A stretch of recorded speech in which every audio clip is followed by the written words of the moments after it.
WWE crown jewel में the beast incarnate Brock Lesnar cowboy Brock Lesnar versus Bobby Lashley का तो आप लोगों ने मैच कल देखा ही होगा। जिस तरीके से मेरे को डिसअपॉइंटमेंट हुई ना, मेरे तरीके से आप लोग भी राजी हो गए मेरे बातों से कि हाँ भाई, मतलब ये मैच थोड़ा सा जिस तरीके से हम लोगों ने एक्सपेक्ट किया था वैसा गया नहीं। अब यहाँ पे बहुत सारे लोगों ने प्रेडिक्शन दी थी, मैंने भी प्रेडिक्शन दी थी कि हाँ भाई ब्रॉक लेसनर जीतेंगे और जीत सकते हैं, उनको जीतना जरूरी है।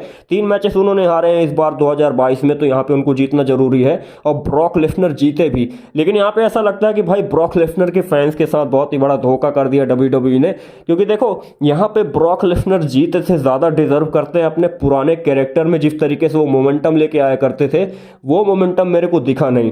अब देखो यहाँ पे मैं आज ब्रॉक लेसनर के फैन के हिसाब से नहीं बोल रहा हूँ, एक रियल रेसलिंग फैन जिस तरीके से मैंने ऑब्जर्व किया है WWE को, मैं 2008 से देख रहा हूँ, उस हिसाब से बात करता हूँ। अब देखो Brock Lesnar is not beast incarnate anymore, मतलब आप उनको कभी भी एक्सपेक्ट मत करना कि ब्रॉक लेसनर अब बीस्ट इनकार्नेट है।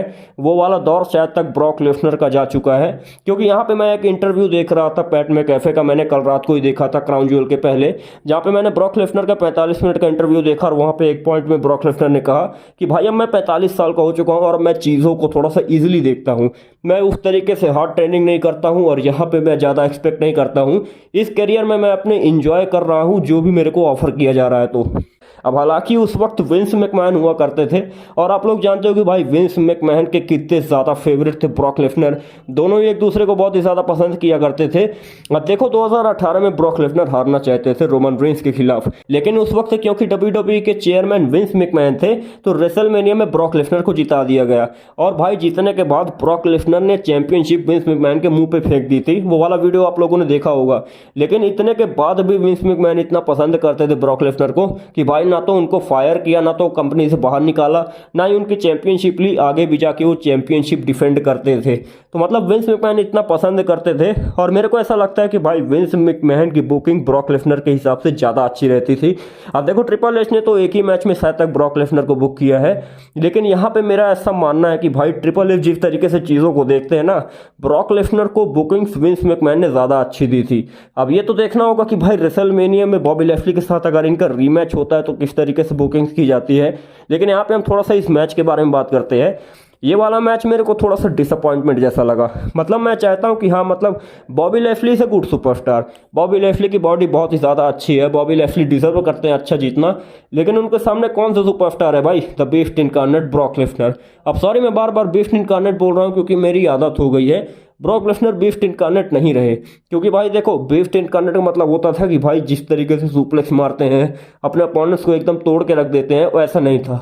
मतलब इमेजिन करो कि एक ऐसा जमाना हुआ करता था जब भाई जॉन सीना जैसा टॉप स्टार कंपनी का ब्रॉक लेसनर से 16 सुप्लेक्स खाता था और थोड़ी बहुत उनका डोमिनेशन रहता था, लेकिन 80% मैच ब्रॉक लेसनर डोमिनेट करते थे। उस दौर से आज का ऐसा दौर है जहां पे भाई बॉबी लैशली जैसा सुपरस्टार ब्रॉक लेसनर को हार्ड लॉक में दबा के और सीधे सबमिट कराने की कगार पे लेके आता है। ये वाले मैच में ब्रॉक लेसनर जीत गए, मतलब यहाँ पे जीतना तो ब्रॉक लेसनर को था ही, लेकिन जिस तरीके से जीते वो मेरे को पसंद नहीं आया भाई। मतलब देखो यहाँ पे चैंपियनशिप नहीं थी और इस मैच को थोड़ा सा लंबा होना चाहिए था। अगर आप बोलते हो कि भाई ब्रॉक लेसनर चालाकी से जीते हैं ना, तो वो ब्रॉक लेसनर का कैरेक्टर उस तरीके का नहीं है। ब्रॉक लेसनर एक पावर हाउस रेसलर है, उसका ऐसा काम है कि भाई वो F5 मारता है, सुप्लेक्सिटी मारता है, उसका अपोनेंट ऑलमोस्ट मर जैसा जाता है, मतलब डेड हो जाता है, तब फिर वो जाके पिन करता है और जीत जाता है।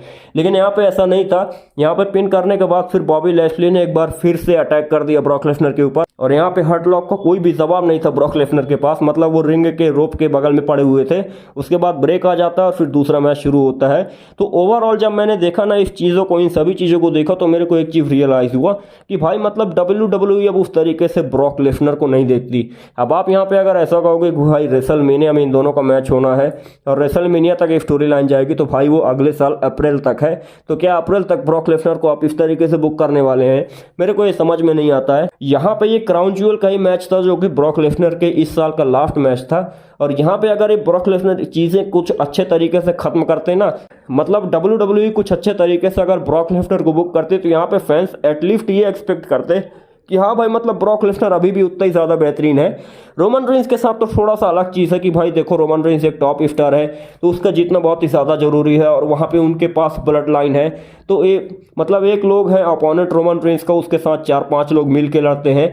तो यहाँ पे जिमी ऊशो, जे ऊशो, रोमन रेंस, पॉल हेमन सभी लोग आ जाते हैं। तो ठीक था, उस तरीके से अगर ब्रॉक लेसनर को हरा दिया गया तो मैं एक्सेप्ट करता था।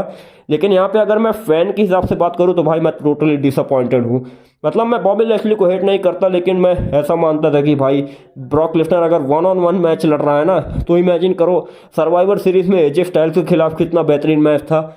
डैनियल ब्रायन, फिन बैलर और जॉन सीना के साथ समर स्लैम में कितने बेहतरीन मैचेस दिए हैं। यहाँ पे बिग शो के साथ भी ब्रॉक लेसनर ने बहुत ही बेहतरीन मैच दिए थे। तो ब्रॉक लेसनर के करियर में इस तरीके का मैच मैंने आज तक नहीं देखा जहाँ पे भाई ब्रॉक लेसनर बचने की कोशिश करे। जो कि यहाँ पे ऐसा पहली बार हुआ कि भाई ब्रॉक लेसनर बचने की कोशिश कर रहे थे। तो कुछ इस तरीके से WWE ने बुक किया था। आप अपने ओपिनियंस को जरूर बताइए किस तरीके से आपको ये मैच लगा। एक पोल भी डाला हुआ है कि 5 में से आप इसको कितने नंबर देना चाहते हो। अगर वो पोल नहीं आया तो वहाँ पे जाके आप अपनी वोटिंग्स जरूर कर देना। इंस्टाग्राम में शेयर कर दूंगा, अगले वीडियो में भी उसको शेयर कर दूंगा। यहाँ पे अपन अपने ओपिनियंस जरूर बताना कि इस मैच से आप कितने ज़्यादा सेटिस्फाई हो, ब्रॉक लेसनर को आप किस तरीके से देखते हो। स्पोर्ट्स ऑफ डेज को देखने के लिए बहुत बहुत धन्यवाद। Have a nice day.